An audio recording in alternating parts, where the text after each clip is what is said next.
Hello ladies and gentlemen, and welcome back to my channel for another cosplay video. That's right, today we're going to be taking a look at none other than my 1:1 scale 89 Batman Michael Keaton Batsuit. This was made in collaboration with Bendable Effects. He made my Dawn of Justice Batsuit as well. I will pop his link in the description below.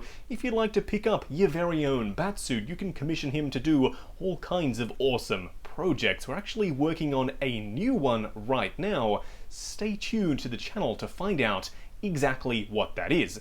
Now, if anyone saw my Mando cosplay, you'll know the process here. We're going to take a look at the suit in its various components, then at the end of the video, you'll see it in action. We actually went into the city and did a little bit of a photo shoot and took some videos as well. So as I said, stay tuned to the end of the video to see all of that stuff.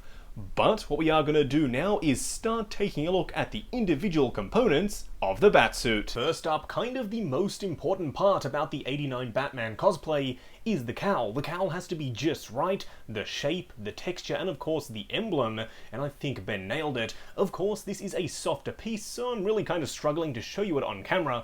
Don't worry, when I'm wearing it, it will look a hell of a lot better. The color is pretty good. It's this nice sort of deep charcoalish black, and you can see there is a texture throughout the entire thing, just like it was in the movie. Yes, the Batman Returns suit was nice and crisp and clean, but the 89 Batman suit had this texture throughout, and so does my 1:1 cowl. This thing is a work of art. It's made out of urethane. It means it's a little bit more fragile, but trust me, it's a hell of a lot easier to put on compared to something like a latex cowl, which of course my Batman vs Superman / Justice League cosplay is made out of. As I said though, you will be seeing me wearing the entire cosplay a little bit later in the video. And here we have the undersuit itself. The armor and the suit are actually two separate pieces. For those of you who don't know, in the film, this is exactly how it was done. The armor is actually a rubber piece that goes over the top of the suit itself. Now, as you can see, there is a noticeable sort of gap between the top half and the bottom half.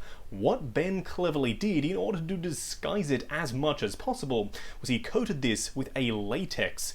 So it does have a little bit of a different sheen, but trust me, once the belt is on there, you got the cape on, you're taking pics at night, it's not all that noticeable. Now, in terms of the texture of the suit itself, as you can see, it is done in the 89 style. You do have this sort of rough texture to the entire thing, just like the real suit did have.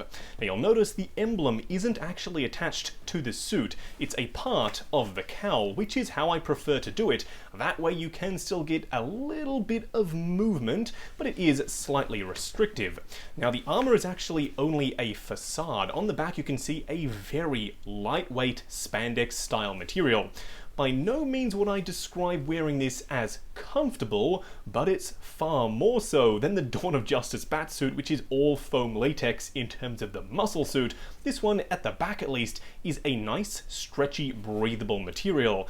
This, in my opinion, is one of the better ways to do a Batsuit because you will struggle with moving around and overheating issues if you go the foam latex muscle suit route. But unfortunately, with stuff like the Justice League and the Dawn of Justice Batsuit, it's kind of the only way to do it. And next up, here we have the cape. This is a little bit tricky to show on camera while I'm not wearing it. It's literally a pleather style cape. It's quite heavy, but it does drape very nicely.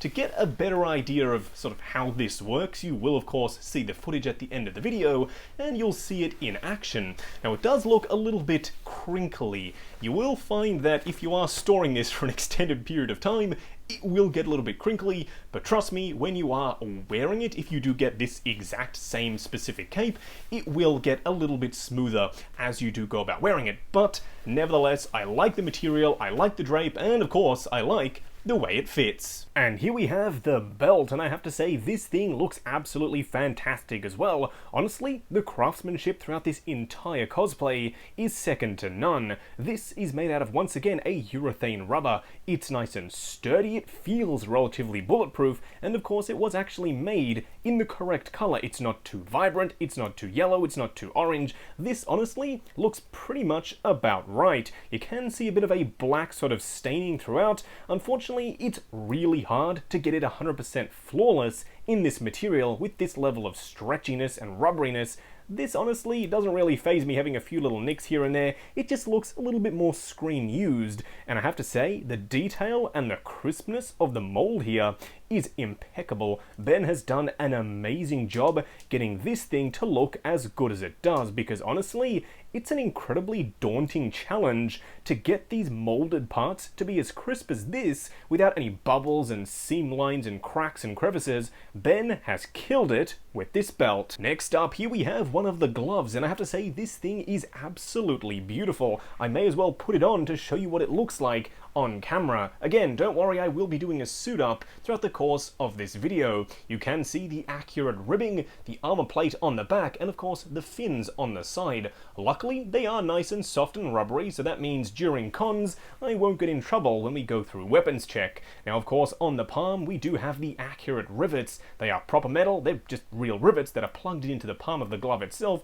in the correct patterning. It looks fantastic, and something that honestly I'm sure a lot of people out there wouldn't have even known existed on the real '89 Batman cosplay, but not Ben. They're definitely here and they're looking really awesome. And here we have the boots themselves. I know these were one of the biggest challenges with creating this entire cosplay. Ben struggled to get these looking as good as they do now. Honestly, it's not a process that I'd wish upon anyone, but I'm glad Ben was the man who was tackling this job.